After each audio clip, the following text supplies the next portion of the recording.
Abuse or neglect? Maybe, maybe not. When I started caregiving for my father when he was in his late 70s and early 80s, he hated to take baths and refused to do so. He would always say he would do it tomorrow or another day.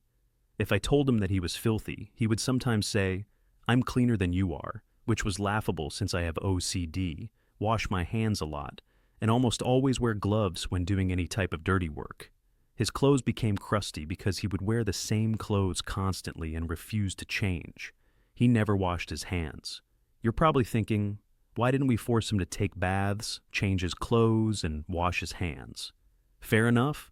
However, you must realize that we can't always force people to bend to our will, especially our parents. They don't want to give up control of their lives to their children.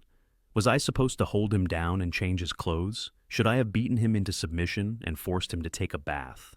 The same people who think that we should have forced him to take a bath, change his clothes, and wash his hands are probably the same ones who would quickly blame us for elder abuse if we did so. As caregivers, we are in a terrible, often unwinnable situation. If we force our loved ones to do these things, we might be accused of abuse.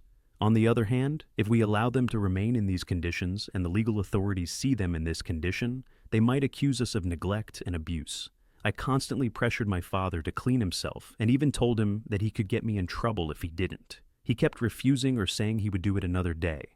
Finally, one night, I yelled and argued and pushed him to take a bath and change clothes until he finally gave in, took a bath, and changed.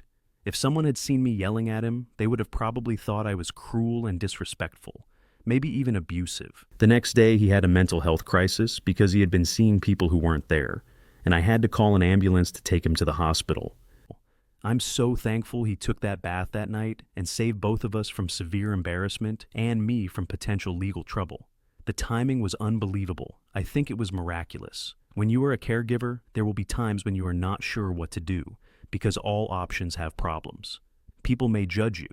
It will be hard for you to be criticized, but they are not in your shoes. As long as you did the best you could, don't be too hard on yourself.